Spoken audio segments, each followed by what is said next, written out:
Alrighty, folks, you know I'm feeling great on a Monday morning because we're now 4-0 in our last 4 daily best plays on my premium site. And I'll explain a little bit more about that in just a moment. But before we go ahead and move on, just want to take a quick time out and welcome you to my NBA free pick video here today for Monday, March 4th, 2024. Happy Monday to you. Hopefully you had a great weekend. And of course, my name is Brock Page. I've been dishing out free sports picks right here on YouTube since 2016. And if you want to see which one of these free picks on this video that I actually like the best, you may want to think about signing up for my daily best play on my premium site. The daily best play, it costs just $1.99 for one premium selection a day. And you'll get access to that package every single day for the next 30 days. The math works out to be just 6 cents a day. And of course, you may be wondering what the difference is between what we do here on this free channel and what I do on my premium site. Well, what we do with the free videos is we'll handicap the entire slate of games in any given sport, side and total. What I do on my premium site is, well, I actually share with you which one of these free plays I actually like the best. And of course, if you want more than just one premium selection, and perhaps maybe you want access to all of my premium selections, you may want to think about signing up for my full access, all-inclusive chairman package. Chairman members get access to every single premium selection of mine, every single package, every single day for the next 30 days. And of course, as an added bonus, you also get access to my Chairman podcast, absolutely free. It's included with your purchase. And once again, folks, I'm 4-0 in my last 4 daily best plays, 11-2 in my last 13 crowd pleaser teasers. And I'm also 8-3 in my last 11 Chairman package picks in that membership alone.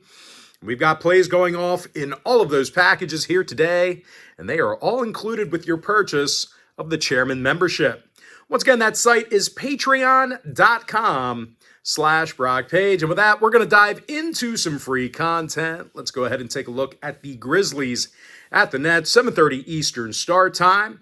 Brooklyn's minus 9.5, totals 208 and a hook, and I'm just not sure Brooklyn's good enough to cover nearly double digits. They failed to cover in 6 out of their last 10, and they've got a losing record on their own court. And a big problem for Brooklyn has been shooting the basketball. These guys are in the bottom 5 in the NBA in offensive field goal percentage. And they're facing a Memphis team who they play solid defense on the road. They're actually in the top 10 in defensive points per game while traveling. And in their last 8 ball games, the Grizzlies covered the point spread 5 times. They actually have a winning record against the number in their road trips against the East. They're covering in 60% of their out-of-conference road games. Now, injury-wise, Rose, Smart, Clark, Bane, and Pippen are still out. Triple J's been downgraded to doubtful. Meanwhile, for Brooklyn, Bum Simmons is questionable. Cam Thomas has been scratched. Brooklyn saw unders in 8 out of their last 10. They also saw 60% of their out-of-conference ball games stay under the line. Now, Memphis has gone 65% to the under this year against the Eastern Conference themselves. They also saw unders more recently against the likes of the Clippers, Bucks, and this very Brooklyn team. Give me Memphis plus 9, under 208.5. All right, next matchup should be a good one. Clippers, Bucks, 8 o'clock Eastern tip-off.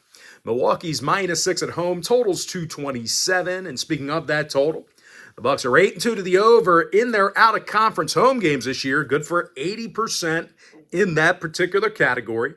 When it comes to offensive production, Milwaukee's a top 3-point producing team. And of course, the Clippers on the other side, they're one of the best 3-point shooting teams in the league. LA's actually in the top 3 in offensive 3-point percentage. And in their last 10 head-to-head meetings with Milwaukee, the over cashed in 60% of those gatherings. So if you're into historical trends, plenty of overs to go around. Give me the over 227. Next matchup, Blazers, T-Wolves, 8 o'clock Eastern tip-off. Minnesota's minus 14, totals 212. And it does feel like Portland's going to have a tough time getting on the scoreboard in this one. They already played the Grizzlies this week on the 1st and 2nd, and they averaged just 96 points a game in those 2 gatherings. Now, as far as the entire season goes, the Blazers are averaging fewer points per game than any other roster except for one. And unfortunately for them, the T-Wolves are the toughest team to score against in the entire NBA.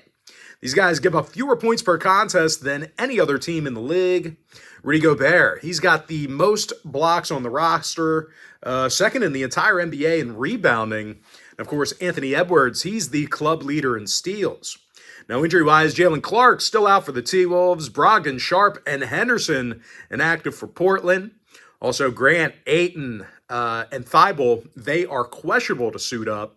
3 out of Portland's last 4 outings fell under, and they actually averaged just 107 points per contest in their last 10 gatherings with Minnesota. Now, the T-Wolves on the other side, they are 63% to the under in the target center. Give me the T-Wolves minus 12, under 212. Next game, Wizards Jazz, 9 o'clock Eastern start time. Utah's minus 5.5, totals 237. Even though top scorer Lauri Markkanen's banged up for Utah, this does still feel like a pretty generous number. The Wizards have been god-awful this year. Meanwhile, Utah has definitely had success against the Eastern Conference. They currently have a 700 win percentage against Eastern Conference opponents at home. And speaking of those home games, well, the Jazz certainly have little issues grabbing rebounds in Salt Lake City. Utah grabs more offensive boards a game at home than any other team in the NBA besides one. Of course, John Collins, he averages 8 rebounds a game, 52% shooting from the field on offense. And of course, Colin Sexton, he's averaging over 17.5 points per contest himself, and he's drilling 40% of his three-pointers. And they're facing a Washington team who continues to fail. They haven't won a ball game since January 29th, and they now have a win percentage of just 150 for the entire season.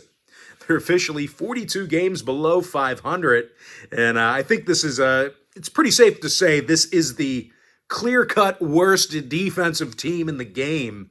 They're dead last in field goals allowed, dead last in points allowed, and of course, just for the record, they're also the worst defensive rebounding team in the entire NBA as well.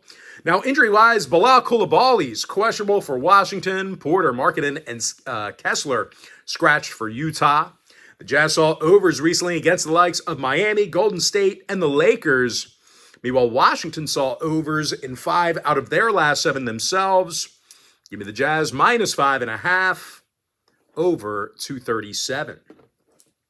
Next game, Bulls, Kings, 10 o'clock Eastern tip-off. Sacramento's minus 7, totals 227.5. And I'll tell you, I'm not a big fan of Sacramento laying a couple of buckets in this spot here. I know that they're a solid ball club, but they did fail to cover in 6 out of their last 10, and they've had issues covering the point spread against the East this year.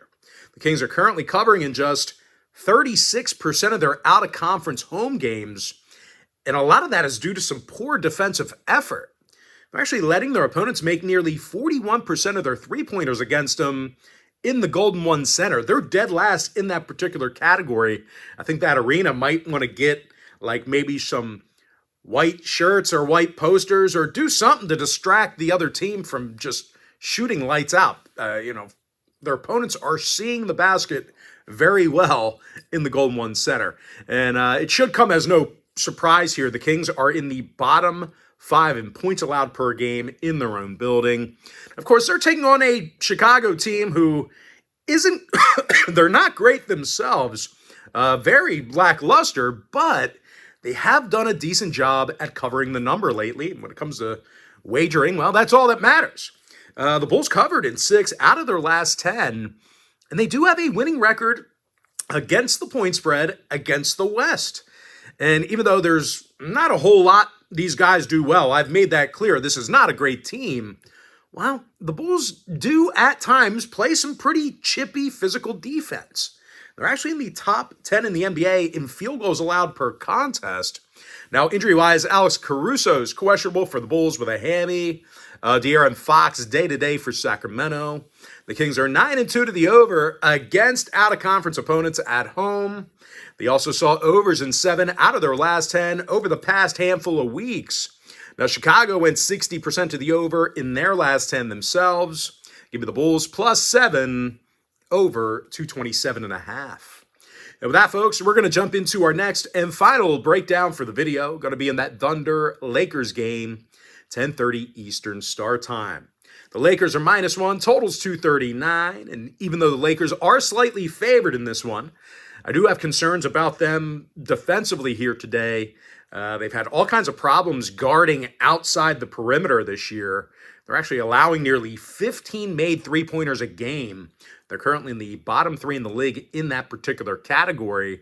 And the Lakers also tend to start off slow defensively.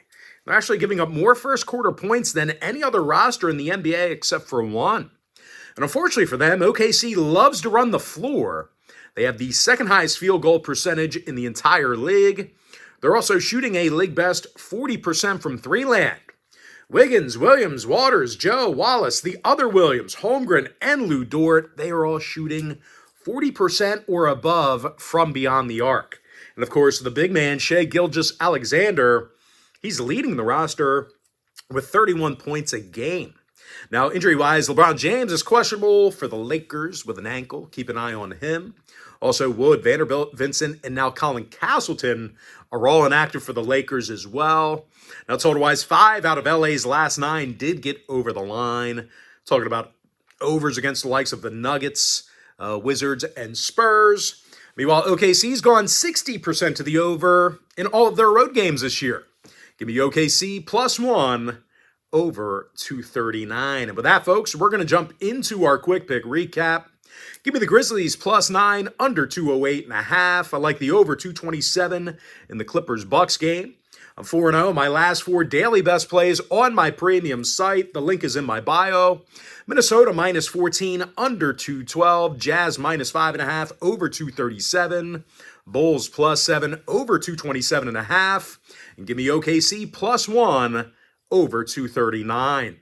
And with that, folks, that's going to do it for me. Don't forget to check me out on my premium site. Of course, if you do end up getting a membership here today on patreon.com/BrockPage, you're going to get access to that membership every single day for the next 30 days. And of course, as an added bonus, you're also going to get access to all of my cheaper memberships absolutely free. They're going to be included with your purchase.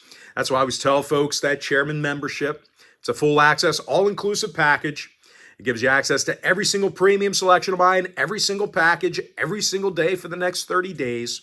As an added bonus, you also get access to my Chairman podcast, absolutely free.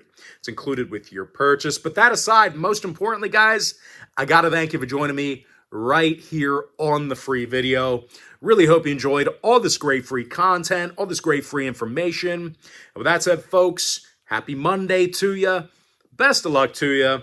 And I look forward to seeing you later on today on my premium site at patreon.com/BrockPage.